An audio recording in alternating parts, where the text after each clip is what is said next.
देवा जय देवा जय देवा जय देवा जय देवा जय शिव मार्तंडा.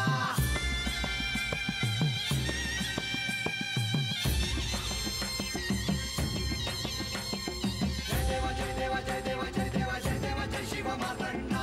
हरिवर्धन मल्हारी तुझी प्रचंडा. अगडदुम नगारा सोन्याची जेजुरी देव गेले जेजुरा निळा घोडा.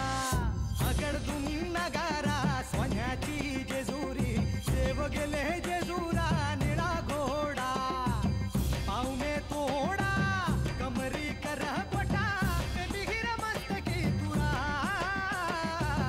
खोबऱ्याचा कुटका भंडाऱ्याचा भडका बोल अहंकारा सदानंदाचा येळकोट.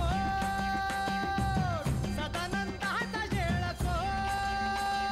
जय देवा जय देवा जय देवा जय देवा जय देवा जय शिव मार्तंडा.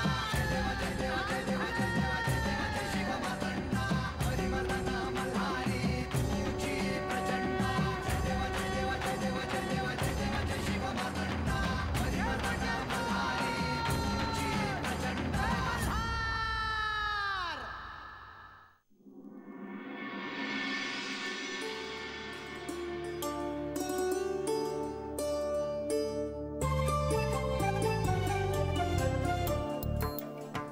म्हाळसा, तुम्ही जेजुरी बाहेर कुठे चालला आहात का? नाही, मी तुझ्याचकडे येत होतो. आणि मी तुम्हाला भेटायला इकडेच येत होते.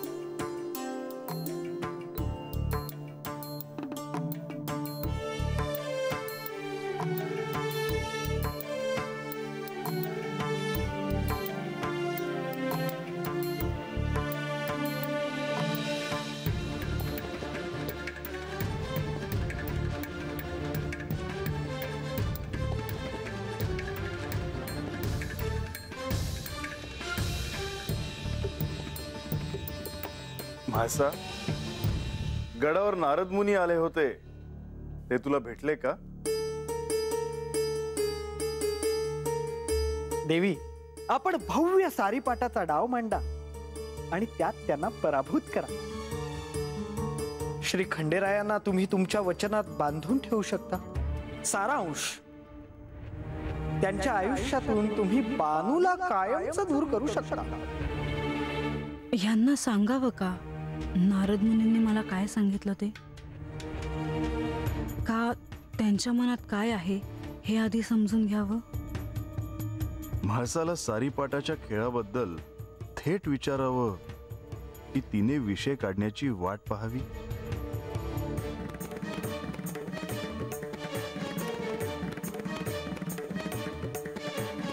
म्हाळसा, तू काहीच बोलत नाहीयेस. इतका कसला विचार करते आहेस? नाही, कसला नाही. पण तुम्ही मला विचारलं नाही की मी इथे का आली आहे. हो, ते राहूनच गेलं. तुम्ही इतके कामात असता की कधी कधी काय करावं मला सुचत नाही. मला कंटाळा येतो आणि मग मला सारीपाट आठवतो. माझा कंटाळा जावा म्हणून तुम्ही त्या खेळाची ओळख मला करून दिली खरी, पण बरेच दिवस झाले आपण सारीपाठाचा खेळ गडावर खेळलो नाही. म्हाळसा, तुला सारीपाट खेळायचा आहे का? कसं खेळणार? तुम्हाला इतर कामं देखील आहेत ना. म्हाळसा, तुझी इच्छा असेल तर आपण सारीपाट खेळूया.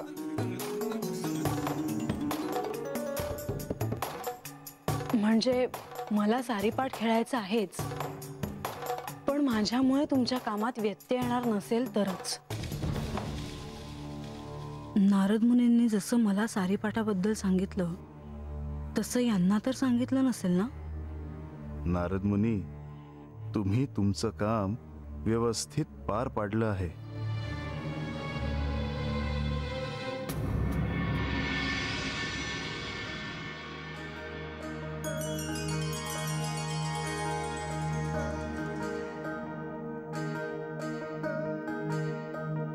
देवा, आपण काळजी करू नका. नारद मुनींनी त्यांचं कार्य केलं आहे.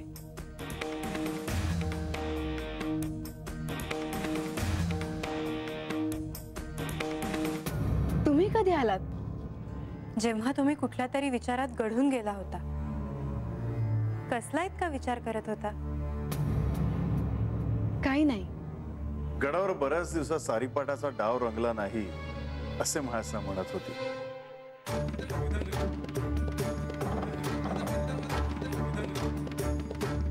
देवा, म्हाळसा देवी योग्य तेच म्हणाल्या. अहो, खरोखरच सारीपाटाचा खेळ कित्येक दिवसात गडावर खेळला गेला नाहीये.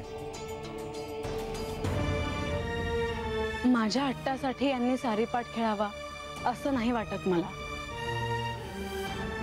जर यांची इच्छा असेल तरच यांनी सारीपाट खेळावा असं मी यांना म्हणाले. पण अजून हे काही म्हणाले नाही. पण देवा, आपल्याही मनात बऱ्याच दिवसांपासनं सारीपाटाचा खेळ खेळावा असं होतच, नाही का?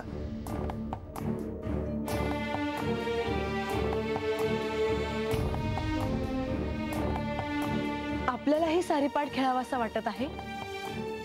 मग आपण मला हे आधी का नाही सांगितले?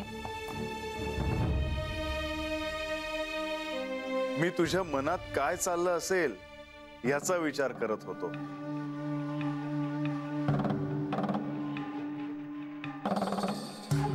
आणि मी तुमच्या मनात काय असेल ह्याचा विचार करत होते.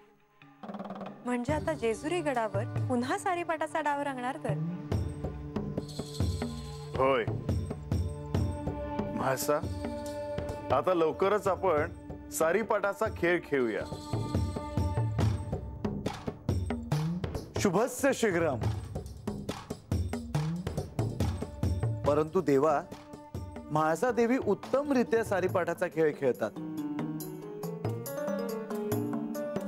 हे सगळ्यांनाच ठाऊक झाले आहे. म्हणून आपल्याला हा खेळ जिंकावाच लागेल.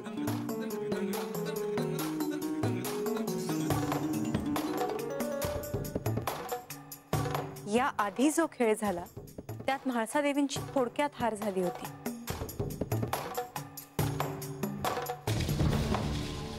परंतु ह्या वेळी मात्र त्याच जिंकतील ह्याची मला खात्री आहे.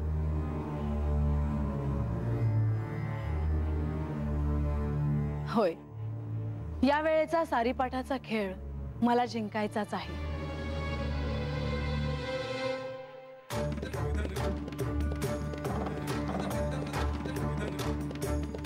देवा, नारद मुनीने म्हाळसा देवींना सारीपाटाचं शस्त्रच जणू दिलं आहे. आता या खेळात कोण जिंकणार ते महत्वाचं ठरणार आहे देवा.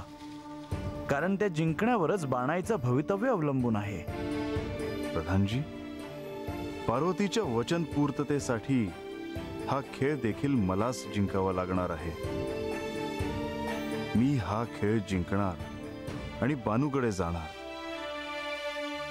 ह्याहून दुसरा न्याय मार्ग आता नाही.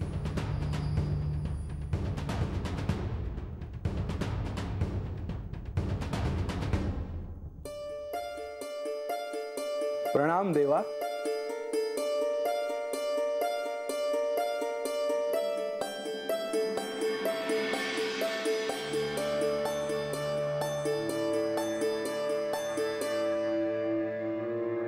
थोडं बोलायचं होतं.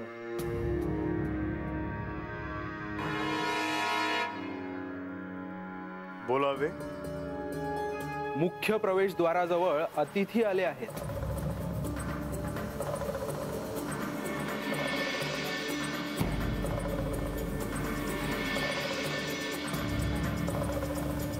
मग त्यांना अतिथी कक्षात थांबायला सांगा. नाही,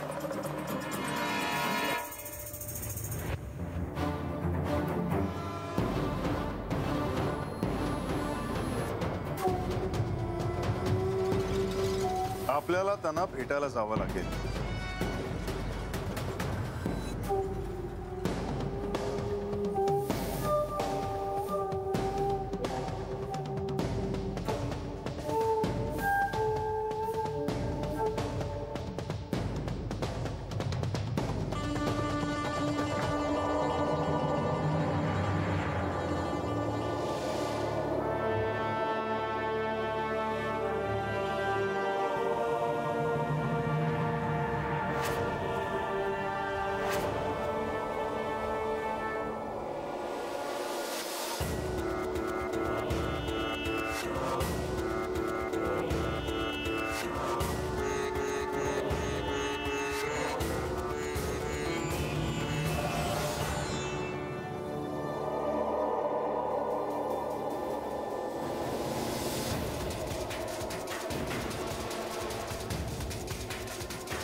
तुम्ही अचानक जेजुरी गडावर इथे? मी येण्याची पूर्वकल्पना दिली होती, पण त्याची चाहूल कदाचित कोणाला लागली नसेल. मी एक विचारू का? हे अतिथी कोण आहेत हे मला कोणी सांगितलं नाही. हे श्री शनिदेव अर्थात शनी महाराज. आपण थेट आंतरमहालात भेटायला का नाही आला? कारण अजूनही मला परिघावर उभं राहावं लागेल. जेजुरी गडावर आपलं स्वागत आहे. हे प्रभो, आपण सर्व सत्ताधीश आहात. आपण या सृष्टी चक्राचे कर्ता करविता.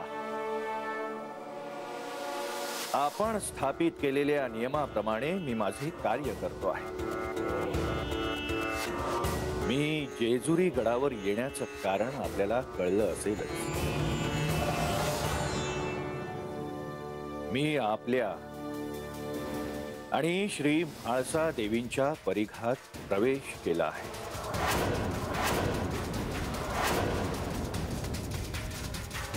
मी मनुष्य रूपात असल्याने आपले येणे स्वाभाविक आहे.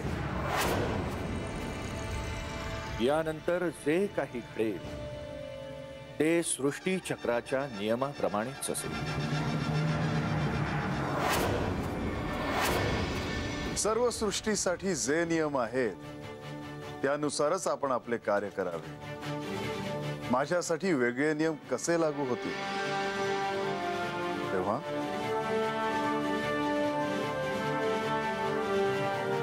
मी सर्व भोग भोगण्यास तयार आहे.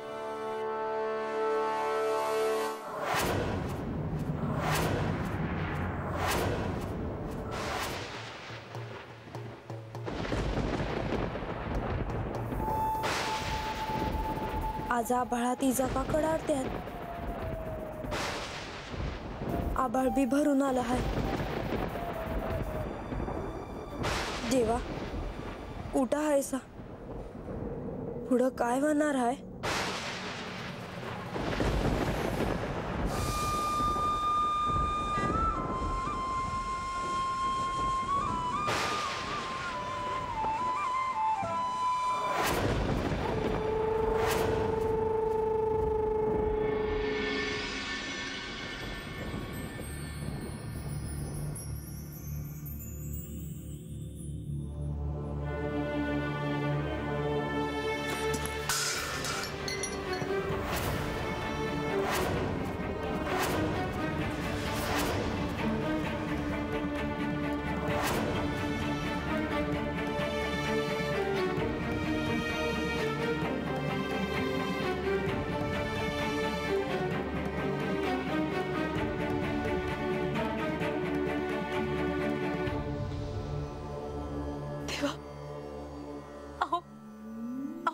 असं कसं माझ्या हातातून पूजेचं ताट खाली पडलं?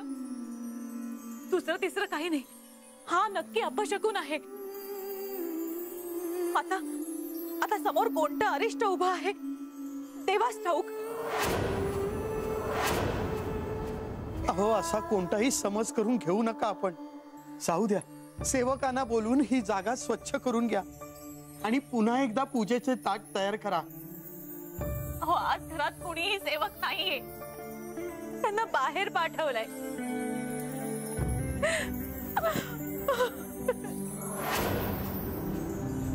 अहो अहो तुमच्या काही लक्षात येतंय का? मायानंदा आधी आपण आपले रडणे थांबवा पाहू. अहो कित्येक दिवस झाले माझ्या माळसेचा कोणता संदेश नाही, पत्र नाही. तिथे ती कोणत्या परिस्थितीमध्ये असेल कुणास ठाऊक. तिला तर काही झालं नसेल ना? अहो प्रत्यक्ष खंडेराय असताना आपण का चिंता करताय? आईचं मन तुम्हाला नाही कळणार. काल रात्रीपासूनच माझ्या जीवाची घालमेल होत होती. आज सकाळी सुद्धा वाड्याच्या छतावर बसून तो कावळा ओरडत होता. नक्की नक्की काहीतरी घडलंय हो. मायानंदा, हे सारे आपल्या मनाचे खेळ आहेत. एवढं देव देव करता आणि तुम्हाला हे असले संकेतही कळत नाहीत का? ठीक आहे, आपल्याला जर तसेच वाटत असेल तर मी आत्ताच सेवकाला जेजुरीला धाडतो. अहो सेवकाला काय, आपण स्वतः तिथे गेलं पाहिजे. अहो पण आमंत्रण नसताना असे अचानक जेजुरीला जायचे म्हणजे? इथे माझ्या मुलीच्या जीवाचा प्रश्न आहे आणि तुम्ही माझी समजूत काय काढताय? मायानंदा म्हणते त्यात अजिबातच तथ्य नाही असे नाही, पण आपणच जर खचलो तर मायानंदा ऐकणार नाही. अहो मी काय म्हणते आहे? हो, करूया काहीतरी. तुम्ही काही करू नका. आता मीच देवाला साकडं घालते आणि नवस बोलते.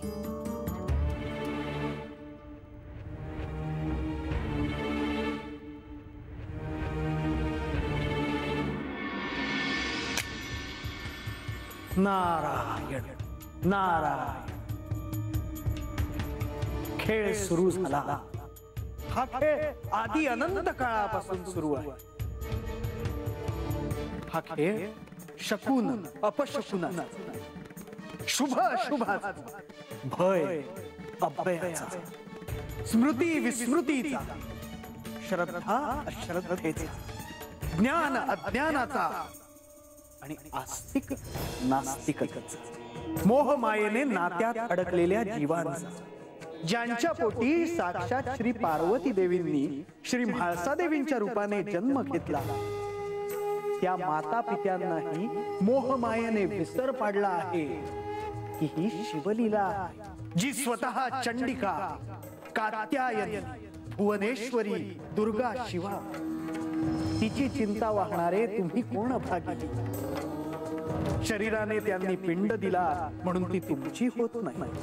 भगवती महामायेचे हे संमोहन आहे आणि त्यात आपण सगळे अडकलो आहोत. संकट निवारणासाठी आपण प्रार्थना मात्र करू शकतो. शरणागत दिनार्थ, परित्राण परायण, सर्वस्यार्थी हरे देवी, नारायणी नमोस्तुते. देवा देवा देवा देवा, पावलास र बाबा. जगात देव हाय ह्याच्यावर माझा विश्वास बसला बघ. नाहीतर म्हणलं समजा जन्म असा जातोय काका.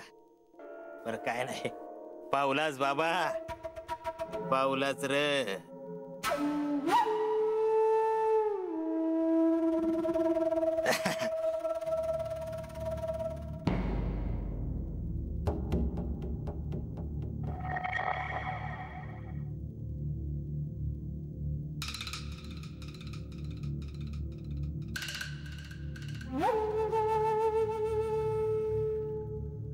वा वा वा वा, कसा आपलाच वाडा वाटतोय. काय रंगाराम, असा काय बसलायस? वनारी बायकू तकड वाट बघतीया आणि तू खुशाल हात बसलायस.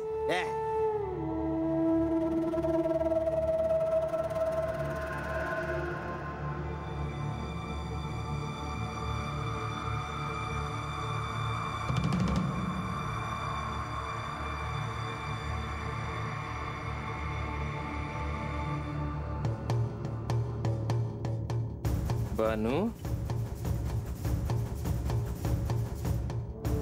कशी आहेस तू? बोलायचं नाही वय आमच्याशी? आणि तुझं डोळं काम न सुजले ती ग? रडत होती? अगं हसायचं सोडून रडतीयच वय ग? आपलं लगीन होणार आहे. वाट बघ. आता अजून तोर आहे वय? अगं खरंच सांगतोय म्या, हो खत तुझ्या अंगणात बैठक होणार आहे आणि सुपारी बी फुटणार आहे आपल्या लग्नाची.